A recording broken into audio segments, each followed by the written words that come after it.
Hello, time for the last game that I will cover in the Wijk Zee tournament 2010, which Magnus won Group A, of course.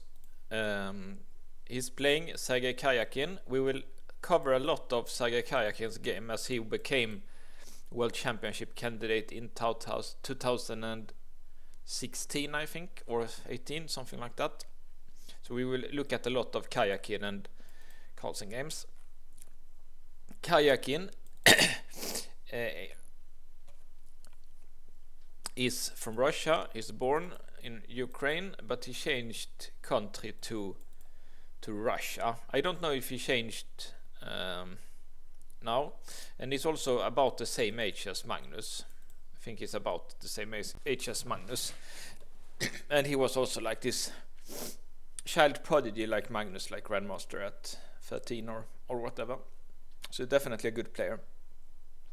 Yasser Siravan has called him the Minister of Defense because he's a very careful and defensive player and try to not lose basically. And if he's getting a worse position, he's fighting hard. So and I guess the minister is like pun because he's now like a Russia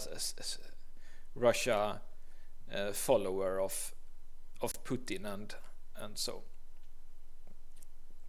that's like a play that he's an authoritarian fanboy. So let's see here. I choose this game mainly because Magnus play a new opening here that I have never seen him play. The French defense. French defense was not popular at all at this time. It was considered basically a bad opening for black. It was considered bad. Sicilian, and if at this time Magnus main opening was Sicilian, and then either Sveshnikov, Naidov or Dragon.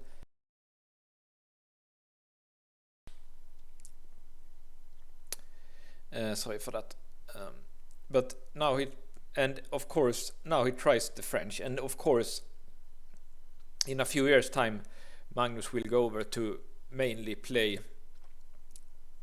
one e5 and go for Botvinnik, Marshall and other kind of closed Spanish lines. I think it's when he starts to get Jan Gustafsson as a trainer. And Gustafsson, he's an e5 player, so he will teach Magnus to play e5 and Marshall and stuff like that.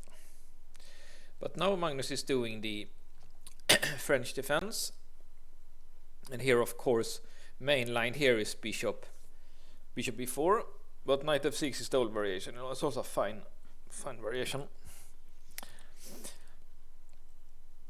And here of course bishop g5 is the alternative here for white, but this is one of the most fun ways you can play because, yeah, as we will see, usually white castle long here, but as you will see, because Karjakin is a careful player, he will castle short instead.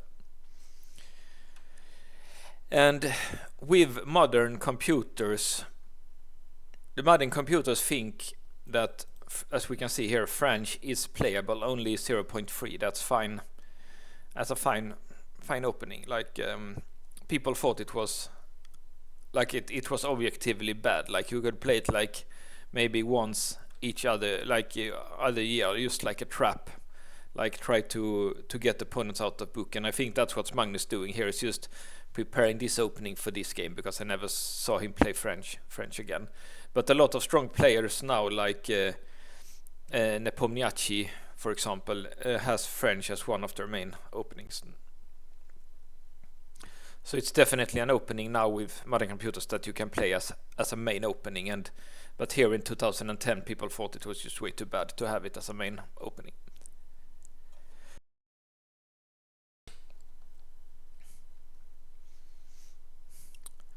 So Magnus does this one, bishop e4.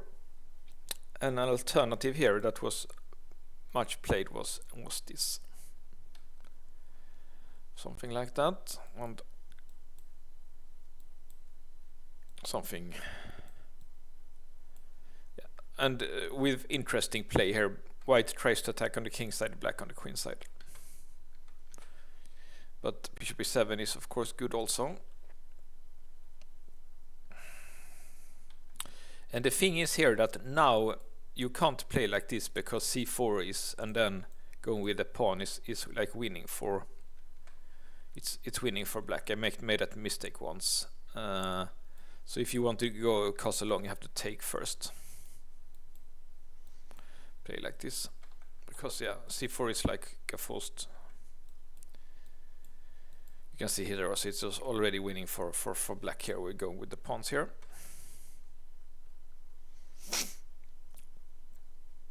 So but Karjakin decides to go for short castling instead here. And b6, e6, b5 is a normal move here. And a3.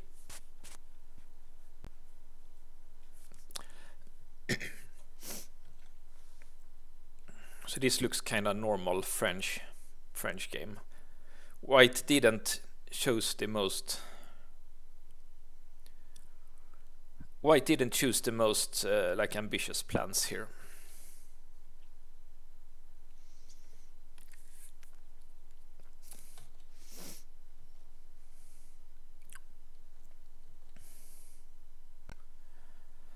And this is normal simplification maneuver here. Black tries to create some pieces as white has the space advantage. Okay, so this queen h4 is not liked by the computer. I guess he's dreaming of doing a rook lift here, but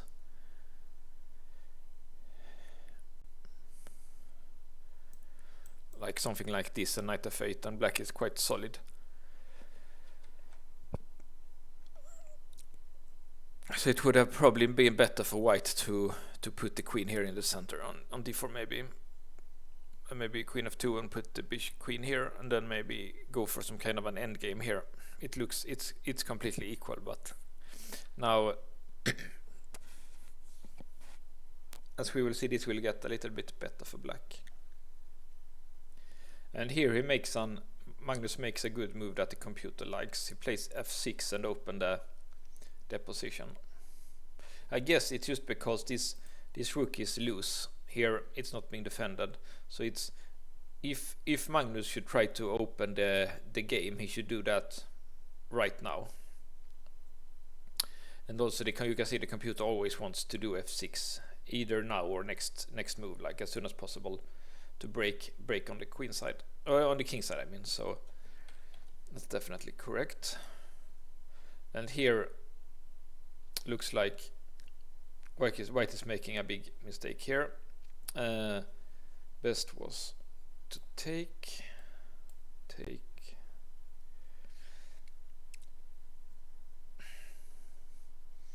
and it looks already white, because this is a little bit weak and the white pieces are a bit bad here. It looks like already the computer wants to try to defend with, like, putting the queen where it belongs, like on d2 and stuff. So the opening has been unsuccessful for Magnus here. But of course it's very easily when Karjakin has committed to get something on the king side here with this one. So it's normal that he plays this one and threaten mate here, but it doesn't give anything. And now also this rook is kind of trapped here.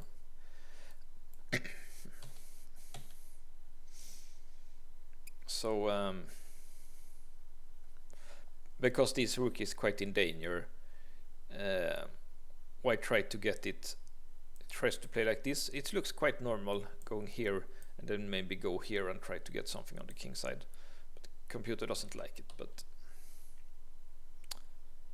And the reason is that after this one there's a pin here, and black will just win a pawn, it looks like here. So white moves the rook to not, yeah, to be able to take here. And Magnus makes a strong move here. There is no, like if you takes here, he can take here. So better to try to trade off the bishop and then win the pawn like this. Then it's just a complete pawn here. So white has to take here. And black takes back with the knight and attacks the rook. He play here. But it's, yeah, this kind of rook lifts are not objectively, they're often bad. So people think it's fine to make some kind of rook lift like this, and sometimes they take the a rook and go like here or so. But often the rook lifts are objectively bad because the back rank is just a lot more important, and a rook here can often get attacked. So better than this would have been to take here, and it's a fork, so black has to take, and black has this tactic here to win back. This rook is threatened, only move is here, and there is a very nice tactic here. I see now that here computer says best is to play this and exchange down some drawing chances for white. But the cool line is if white plays this, and I see there is a mate here. Take. That's a lovely mate here. Because I'm sure Karjakin, he wanted to play c3 because it's just an obvious move to defend the rook, but yeah, you can't do it because it's a checkmate here.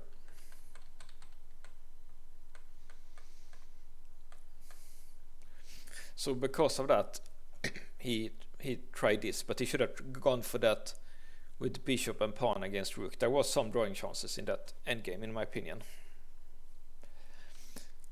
because it's just the pieces are just too out of play here with the rook lift. That was positionally bad. And black has a strong knight here.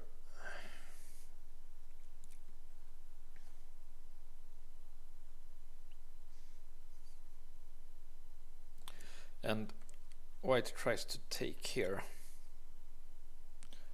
which was not correct. What about this one?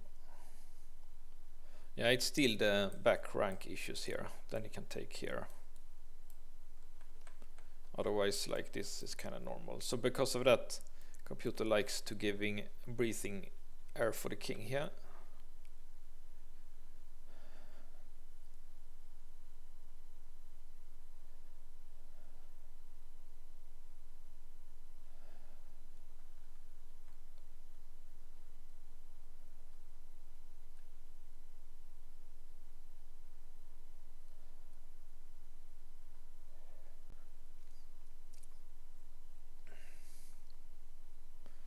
So either h5 or d4, both are very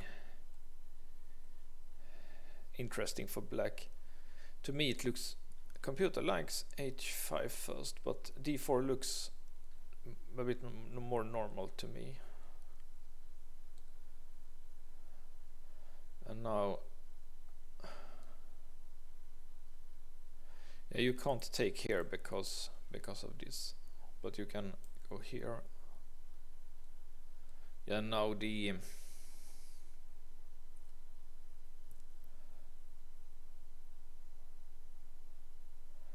you're losing material here. You can't move the rook because you can take the bishop, and so you have to move here. And this is compared to the other game that is the other variation that the computer wanted to play. Now black also has this pawn left. Okay, so once it tries to give up here, and I think if you play like this, why don't you go here to try to check here?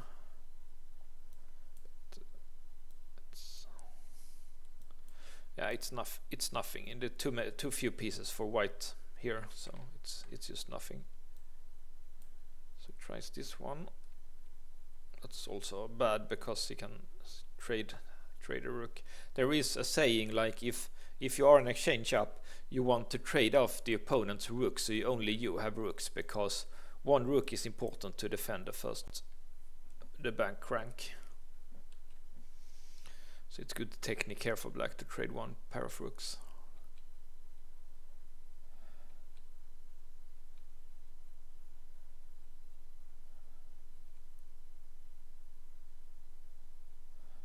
Yeah, and of course this is especially now when after the queen trade, which white couldn't avoid, it's just technical winning position. So Karjakin could have resigned here against Magnus, but he's the minister of defense. He is Shoigu of chess. So he's fighting on because he's the minister of defense. They never give up.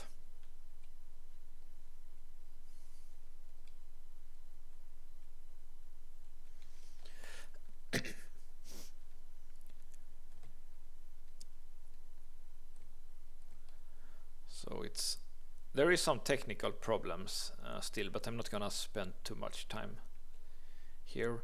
There is like what's called